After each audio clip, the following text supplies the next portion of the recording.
Сәлеметсіздер ме, құрметті тыңдаушылар?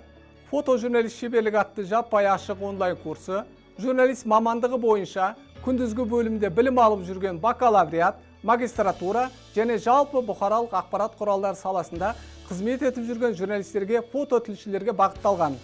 Адамзат өмірін мәнді де сәнді етуге зор септігін тигізген жаңалықтардың бірі фотография. Ол жетіле келе бүгінгі күні адам қызметінің әртүрлі салаларына қолданылады.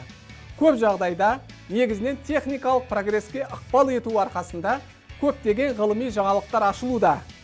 Фотография журналистің қосымша қаруы, серігі, қызметінің нәтижесі, жеке архиві, ақылшысы, тіпті дәлелі мен дәйегі. Заман талабына сай күнделікті сан мыңдаған ақпараттар ағымымен бірге жүру үшін фотожурналистика саласын меңгеру арқылы шеберлікті үнемі жетілдіріп отыру қажет.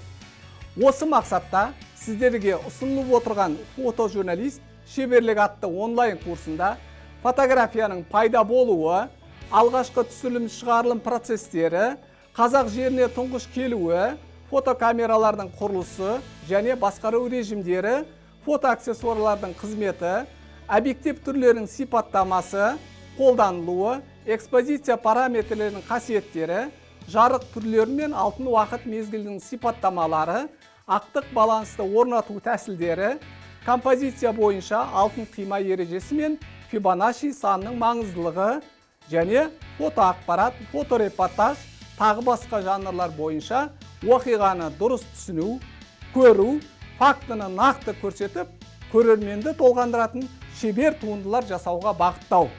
Нағыз фоторепортер, фотожурналист суретті немен, қалай, неге түсірдің деген осы үш сұраққа нақты жауап бере алу керек. Себебі ол маман, шығармашыл адам.